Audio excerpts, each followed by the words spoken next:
Bonjour à toutes et à tous, bienvenue pour ce dernier volet du chapitre sur la notion de champ, et aujourd'hui on va s'intéresser à la notion de champ de gravitation, et plus précisément à la notion de champ de pesanteur, j'aurais dû même rajouter champ de pesanteur local.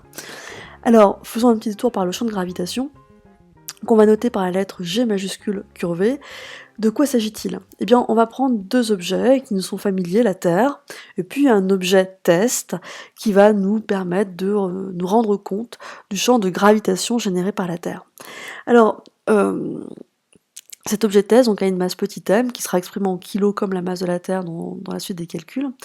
Et que nous dit Newton? Eh bien, si vous avez deux objets, eh bien, si on prend la Terre par exemple, la Terre exerce une force d'attraction gravitationnelle sur cet objet et donc orientée vers elle. L'expression est donc indiquée sur la diapositive. J'attire juste votre attention sur les unités. La force, bien sûr, s'exprime en newton, ça en général, vous le savez. G, c'est une constante, dont les valeurs sont toujours données dans l'énoncé, puis on en parlera à la fin du diaporama. Les masses s'expriment en kilogrammes, et puis le piège dans lequel vous tombez souvent, c'est la distance et le carré. La distance s'exprime en mètres. Or, souvent dans les exercices, les distances sont tellement grandes qu'elles sont en kilomètres. Il sera donc nécessaire de faire une conversion. Et la distance correspond à la distance entre le centre de l'objet, test en l'occurrence, par exemple dans notre exemple, et puis le centre de la masse de la Terre. Donc c'est bien la distance de centre à centre des deux objets en interaction. Et ce qu'il ne faut jamais oublier, c'est que le carré est fourbe. Traduction, quand vous faites vos calculs, bien souvent quand vous marquez la formule littérale, le carré, vous le mentionnez. Mais dans les calculs, en général, vous oubliez d'élever au carré les valeurs chiffrées. Ce qui fait que la valeur de la force que vous trouvez est trop petite par rapport au résultat attendu. Donc, ces mises en garde étant faites, de toute façon c'est pas un scoop, vous l'avez déjà vu en classe de seconde, revenons à notre notion de champ. Si on veut représenter la force exercée par la Terre sur l'objet test, on va définir un vecteur unitaire U qui part par exemple du centre de l'objet test et orienté vers la Terre. Alors je suis désolée, le vecteur U là ici c'est à télescoper la flèche unitaire, mais ça va nous permettre ainsi de donner une expression vectorielle de la force de gravitation. Si je mets un vecteur à gauche du signe égal, il faut aussi un vecteur à droite du signe égal. C'est ainsi qu'on aura la force exercée par la Terre sur l'objet, collinaire au vecteur unitaire, orienté vers la Terre, et dont la longueur sera proportionnelle à la valeur de la force donc exercée par la Terre sur l'objet. Alors, imaginons qu'on déplace notre objet de test tout autour de la Terre. Je pense que vous l'avez compris, on pourrait refaire le même calcul de la force d'attraction gravitationnelle donc en différents points, refaire différents vecteurs force. On aura ainsi cartographié l'espace en termes de force, on aura défini ainsi un champ de force gravitationnelle. Mais le hic, entre guillemets, c'est que cette force, bien sûr, ce champ, dépend de la masse de l'objet test. Et ce que souhaiterait le physicien, c'est d'avoir une représentation, avoir une façon de se rendre compte de la perturbation spatiale générée par la Terre, indépendamment de la masse test, qu'on va mettre. C'est ainsi qu'il va proposer de s'affranchir de cette masse test, donc en faisant le rapport force exercée par la Terre sur l'objet divisé, donc il va ramener cette force à une masse d'une unité. Autrement dit, il va faire le rapport force sur petit m. Or, je vous rappelle l'expression de la force, si vous divisez ça par la masse de l'objet test, vous avez une expression du champ de gravitation qui est donc indépendant de la masse de l'objet test, qui dépend que de la masse de l'objet source, donc plus c'est massif, plus le champ de gravitation sera important, mais qui est inversement proportionnel à la distance au carré qui sépare l'objet source d'une éventuelle masse test, plus la distance augmente, plus 1 sur d diminue, plus 1 sur d au carré diminue fortement. Donc plus on s'éloigne de la source, plus le champ de gravitation sera faible.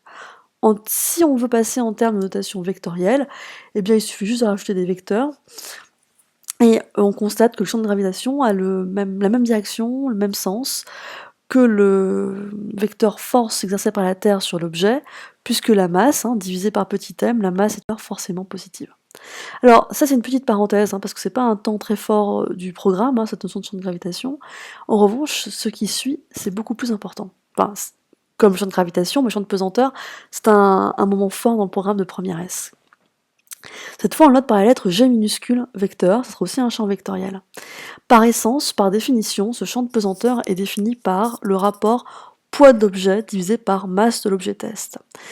Alors qu'est-ce que le poids de l'objet? En toute rigueur, c'est la force exercée par la Terre sur cet objet, mais pas que. Il faut aussi tenir compte du fait que la Terre n'a pas une répartition de masse homogène. Donc ça aura une influence sur le champ de pesanteur généré donc autour de cette... champ de pesanteur dont sera victime, entre guillemets, notre mass test. Deuxièmement, il n'y a pas que la présence de la Terre au voisinage de l'objet test, en réalité, il y a aussi la présence du Soleil et de la Lune, qui vont eux aussi créer une perturbation qui va être englobée dans l'expression du poids, puis aussi le fait que la Terre tourne sur elle-même, qui aura aussi une influence sur la perturbation spatiale tout autour de l'objet test. Donc tous ces critères que je viens de vous citer sont incorporés, entre guillemets, dans le vecteur poids. Le vecteur poids tient compte de toutes ces perturbations, entre guillemets. Or, dans le calcul, j'en profite aussi pour vous rappeler que la masse s'exprime en kilogrammes. Or, on peut très bien faire une approximation. C'est-à-dire, on peut très bien se dire, oui, mais après tout, on peut dire que si on fait une expérience de très courte durée, on peut dire que la rotation de la Terre, elle est quasiment imperceptible. Si on lance une balle, le mouvement de la balle dure quelques secondes, ce qui est peanuts par rapport au temps de rotation de la Terre sur elle-même. Temps de révolution de la Terre par rapport au Soleil, enfin bien sûr, mais surtout la rotation de la Terre par rapport à elle-même. On peut très bien aussi considérer la Terre comme un objet de répartition de masse sphérique, c'est une approximation, on peut négliger la présence du Soleil et de la Lune, bref, autrement dit, on peut très bien ne tenir compte que de la gravitation exercée par la Terre sur l'objet test. Autrement dit, on peut très bien dire que le poids d'un objet, c'est à peu près la force exercée par la Terre sur l'objet. Finalement, on retrouve la définition qu'on avait donnée en classe de seconde. Mais derrière cette définition se cachait cette approximation qu'on vient d'expliciter. Alors, en termes de représentation, donc c'est pas très astucieux peut-être de superposer des modèles et des schémas, mais bon, on va se permettre pour cette diapositive. Le vecteur poids donc aura la même direction, le même sens que la force exercée par la Terre sur l'objet et la même valeur. Donc en termes de vecteurs, on aura des vecteurs de même longueur, même direction et même sens. Je vous rappelle l'expression de la force gravitationnelle, autrement dit le poids, il aura aussi cette expression, et si on revient à la notion de champ de pesanteur, le champ de pesanteur c'est le poids divisé par la masse de l'objet test. J'imagine que ça vous rappelle quelque chose, ça veut dire que finalement le champ de pesanteur, champ de pesanteur, si on fait l'approximation, peut être défini par cette valeur.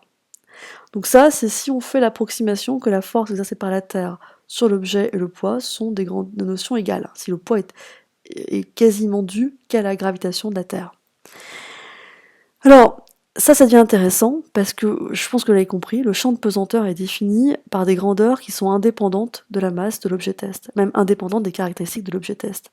On va donc ainsi avoir une cartographie du champ de pesanteur indépendamment de l'objet test. On retrouve bien la notion que plus l'objet est loin de la source, plus D est grand, plus G est petit. On pourrait très bien se placer ailleurs par rapport à la Terre, et on aurait donc un champ de pesanteur orienté toujours vers la Terre. D'ailleurs, le champ de pesanteur va définir la verticale. Je crois que vous l'avez compris, c'est si on trace comme ça, si on met des objets tests à plusieurs endroits, on aura des champs de pesanteur qui auront des directions radiales, mais orientées vers le centre de la Terre. D'ailleurs, ça devient intéressant parce qu'imaginez donc on trace plein de lignes de champ, ce qui est en bleu ici sont des lignes de champ de pesanteur radiales orientées vers le centre de la Terre, et commençons à faire un zoom, une sorte de focus de plus en plus proche de la Terre, jusqu'à voir comme si la Terre avait une surface plane, et ainsi, localement, qu'est-ce qu'on peut constater? Que les lignes de champ sont parallèles entre elles. Donc, localement et au voisinage de la Terre, on peut dire que le champ de pesanteur est uniforme. Sa valeur est donc définie par G fois mt sur la distance au carré, la distance étant égale, dans ce cas particulier, au rayon terrestre. Si vous faites le calcul, eh bien vous allez retrouver le fameux 9,81 qui vous étant familier. 9,81, mais quelle unité? Eh bien petit g s'exprime, alors comme on l'avait vu en classe de seconde, en newton par kilogramme, mais comme vous le verrez en classe de terminale, et il serait utile de retenir cette unité, ça s'exprime aussi en mètres par seconde, seconde au carré, mètre seconde moins 2. Donc, localement, le champ de pesanteur est uniforme. Une petite parenthèse, ça rappelle quand même étrangement ce qui se passe pour un champ électrique dans un condensateur plan. Pour un champ de pesanteur local, on a P égale mg. Pour un champ électrique, on a la force électrique égale à Q fois E. On retrouve bien la même disposition, la force est égale à la caractéristique de l'objet test fois la caractéristique, enfin le vecteur qui représente le champ. Alors, fermons cette parenthèse et ouvrons une autre parenthèse, c'est tous ces G, ça peut peut-être un petit peu nous perturber. G minuscule, c'est ce qu'on appelle l'intensité du champ de pesanteur, qui s'exprime en mètres secondes moins 2. Sur Terre et localement, elle vaut 9,81. Grand G, c'est une constante, c'est la constante universelle de gravitation qui vaut 667 10-11 dans les unités du système international. Donc les unités ne sont pas à apprendre par cœur parce que cette donnée est fournie dans les exercices. Et puis, j'ouvre une parenthèse parce que ce ne sera pas vraiment l'objet des exercices qu'on fera en classe de première. G curvé majuscule, ce qu'on appelle le champ de gravitation qui s'exprime aussi en mètres secondes moins 2. Voilà, je vous dis donc à bientôt pour d'autres cours de physique ou de chimie.